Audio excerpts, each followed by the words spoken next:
I'm in a field in North Norfolk here. Beyond me is the North Sea over the other side of the marshes, and in front of me is a remarkable sight. This is a barge yacht, really a little yacht built ages ago, 70, 80 years ago, and she's built along the lines of a Thames sailing barge, but she's much, much smaller, but everything about her follows the same theory of the Thames sailing barge. She's almost flat-bottomed, which means she can crawl into the tiniest little places where there's almost no water at all. She has lee boards, which are off her at the moment, and she's got a lovely sweet run to the stern and a nice sharp entry so that she can sail nicely to windward with her lee boards down. When she's rigged up, she's going to have a sprit rig in her, same as a Thames sailing barge, which will make her very, very easy to sail and will be very suitable for the vessel. Now, the amazing thing about this boat is that she was found in a barn. She'd been in there for 20 years, and the young man who found her is 17 years old. And he got her out of there, and he brought her to here in this field. I'm going to talk to him in a few minutes on board and see if I can get some more details from him. But just looking at the boat is amazing. You can see that she's got this sharp chine at the bottom there. That's what gives her stability when she's sailing. She just sits on that chine. There's no ballast stability at all, really. They've had to take some planks out of the side there at the chine, which were no better than they should have been. The boat is double planked, so she's got an inner skin and then there's an outer skin laid on top of it, and in between the two skins there's canvas and horsehair and tar, and that renders the whole boat watertight.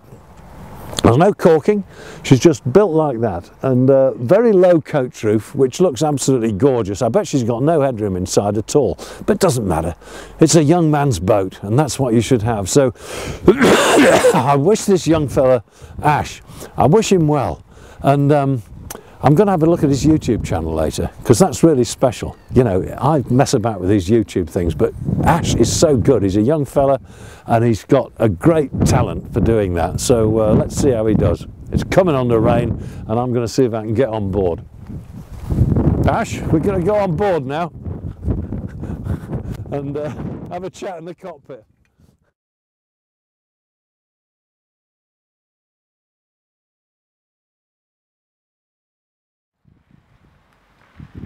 Well, Ash, I'm astonished at this, really. I've been standing down in the field here looking at the boat and seeing what a wonderful thing she is. Unique in my experience. I've never seen anything quite like her. I know what she is, that she's a barge yacht, but how does a young fellow like you come to own a vessel like this and have dreams that you're going to be able to do something with it? She's full of holes, for goodness sake. Well, it's a long story. I mean, I've had a passion for barges for a long time. My parents are in fact married on a full-size Thames barge. Were they? And yeah, it was a 91-foot sailing barge cabby. And I think I've always had photos around my house of barges, and it's kind of been, my dad's always talking about barges and how we're going to have them one day.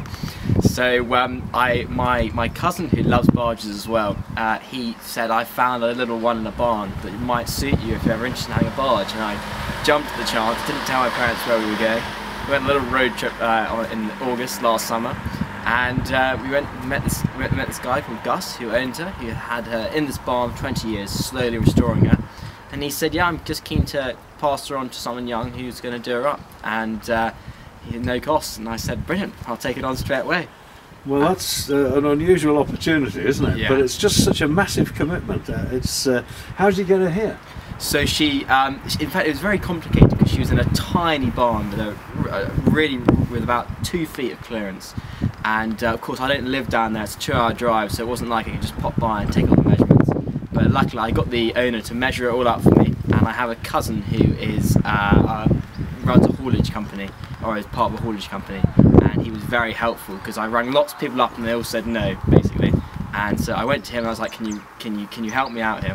And they had this massive 40-foot trailer, and it was so simple. It was remote control, and they just drove it in, lifted her up, and they brought up here. And then we lifted her up. I mean, how did they do that? Have you got a video of this? Yeah, I've got a video of this. We've got to look at your YouTube channel. Yeah, I think we'll put the address up at the end of this so people can see this, because I think this is remarkable. You say quite casually, "I just lifted her up," but blimey, look at this. Yeah, it was honestly amazing. And so she arrived here, and we craned her over on a big crane just over the hedge, and we'd spent the last 3 weekends digging these massive sleepers into the ground. really thick bits of timber into the ground, and so she was level because you can see the field's on a slight angle. So we levelled it all out and we just flew her over the hedge, and she planted down, and she's had this cover over her, and I'll be starting work in June, so very exciting. It is. And have you got any help? What are your skill levels? How are you going to cope with this? So how old are you? Sorry, I keep asking you these questions. How old are you? So I'm 17, right? And I built my first boat with my dad when I was 10. Yeah. So it's kind of I know vaguely how it all works, but I'm very lucky. I'm surrounded by these amazing people who are very keen to support me. There's a boat yard behind me now who support me with the technical advice on everything. My friend John and Tim, who's helping me out there. And then I got my friend Ben, who does all my filmmaking, all my admin. He's my business partner in this venture. He loves that kind of thing. And I got Charlie Ward, who owns a barge called Juno in Blakeney. So I'm surrounded by all these people who are kind of very keen to help me and have all this knowledge, which is fantastic. It's solid gold, isn't it? You know, if you can find somebody who really, really knows how to do it, and you know that they do it, and you can listen to them, and you don't mind getting your hands dirty. Yeah. It's surprising what you can do yourself. Yes. And you've got a lot to do here. So when you get her afloat, in the end, I think it's going to take years. It's going to take years, isn't it? Yeah. Well, I'm going to be optimistic about these things, but well, we're gonna hopefully we want to get her afloat late next summer, but right. She won't be fitted out. We just want to get her on the water and get her some sails on her and get sailing, and we're going to fit her out over a period of time. And I'm quite keen to maybe move a little bit of cargo around the coast, because there's a big sail cargo movement going on around the world, and especially in Norfolk, run by a friend of mine. And so we're going to go up to King's Lynn and maybe down to London to buy us a big central borough market. What sort of cargo might you be able to put on? So we're going to be moving a lot of beer, actually. There's a lot of local breweries that are springing up, so we're going to be moving beer, really good stuff. We're moving beer around, all that local products, Norfolk saffron, I'm keen to chat to them. So yeah, just local Norfolk products. Yeah. And then I want to cruise her all over the place I want to go around Europe in her, because she's a nice, hopefully she'll be a seaworthy little boat. Yeah, well she will. And how are you going to pay for it all? So yeah, this is a crunch, isn't it, really? That's the only crunch thing. It's a very expensive project, but I'm going to be working on hopefully a local boat yard to help pay for the project. I'm selling t-shirts, I'm a dinghy instructor, so I'm teaching sailing during the summer, so kind of lots of odds and ends, bringing it all together to pay for it. So. Yeah, well, good for you to actually crack in and get your own money and do it yourself. I think is a fine and a wonderful thing. So good luck with that.